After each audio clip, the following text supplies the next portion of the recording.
This is solenoid maintenance on an ETHA2.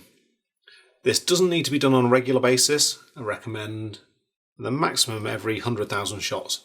Could possibly stretch that out to 150 or even 200,000 shots. We've done way more than that in testing without needing any cleaning or lubrication. But if you want to be fastidious, 100,000 shots is about the mark you want to aim for. So first thing we need to do is we need to remove the grips and remove the frame. To remove the grips, pull out the tab in the back, lever off both sides, remove the rear section, lift off, pull out the tab at the front section on one side, turn it over, pull out the tab at the top on the other side, remove the front section of the grips. Exposes two brass pins here. Turn it over and from the right side, just push gently on the pins and they will pop out of place. And place those pins to one side. Now I need to remove the frame. 1/8 hex key. Slacken off both screws. And remove them both.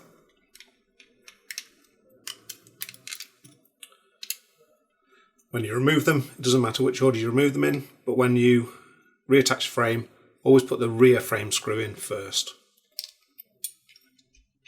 Put that out, place those to one side. Then the frame can be taken, slidden off. Place the body to one side. We need to look inside the frame. We have the solenoid assembly here. The only plug inside ETHA2 is here. I want to just gently pull that out. Pull that to one side. Remove the gasket. And then gently just lift that out of place. The solenoid assembly will come out. You can now look at the solenoid assembly in more detail. Place the body and frame to one side and we'll just look at the solenoid assembly here. The solenoid assembly is made up of 4 different parts. We have the pilot, we have a plate, we have a solenoid body, and we have a solenoid spool inside the body. We'll take this apart. The only bit that we're interested in is the solenoid spool, and we're just going to clean and re-lubricate that. First of all, you need 2 different size Phillips drivers. First size you need is a size 1 Phillips head driver, and that's to remove the 2 large screws that hold the pilot in place. So back out both of those screws. Take the pilot, place that to one side, put that screwdriver down.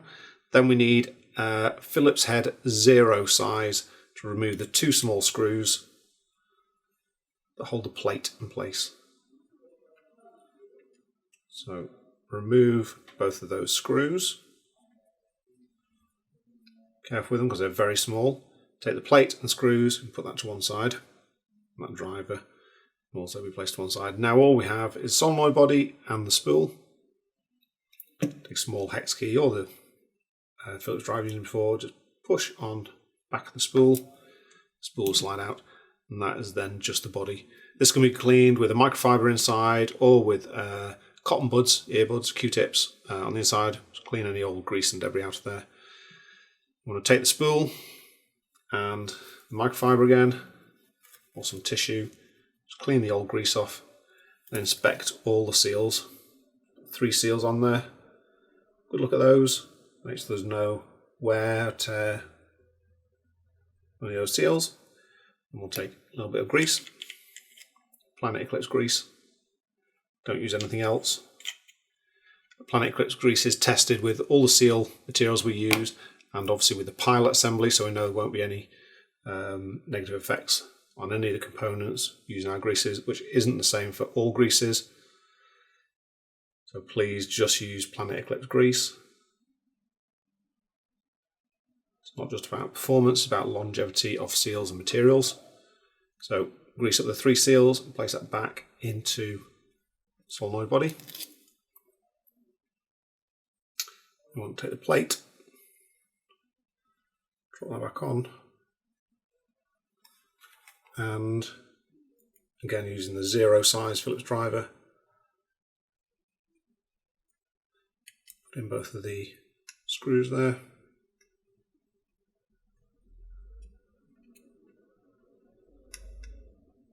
They don't have to be tight, just literally just go until they stop. The screws are there, just hold the plate in place. Take the part assembly, drop those screws through the plate, then using your size 1 Phillips driver, screw in both of these, just go in until they stop. First of all, don't tighten one side up very tightly and then the other. So once they're both stopped, just give them an extra half a turn. You don't have to be over tightened at all.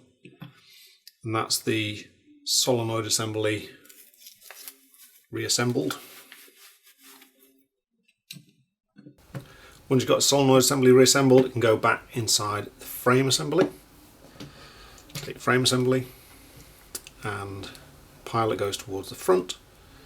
You'll see here, inside here, you'll see the top of the pipe assembly inside. That locates in the pocket in the bottom of the solenoid assembly.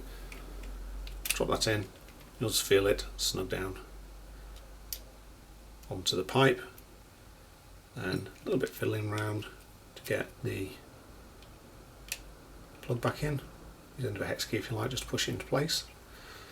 Guide it in, make sure it's clipped in. At this point we can put the brass pins back in. It'll hold everything in place. Pins aren't essential, they're there literally just to hold everything in place while the frame is off the body. Once the body and the frame and the pops is all assembled, the solenoid assembly is clamped between everything and won't move anyway. One last thing we shouldn't forget is the gasket. Gasket fits in there on top of the solenoid, and then slide in the front,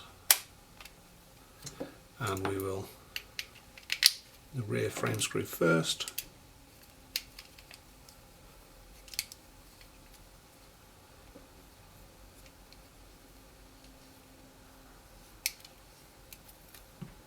And we'll put the front frame screw. Once they're in place, just nip those down. Again, don't need to be over tightened. Always put the rear frame screw in first. Then finally, just need to put the grips back on. Front of the grips goes on first. Push the tab at the front under. Tab under there. Push the grips around the frame. Rear assembly. Make sure the tab is out. Then you want to engage the two flaps on the rear section over the front section. Push in the locking tab, and that will ensure the grips don't come off. That's maintenance completed on ETHA2 solenoid.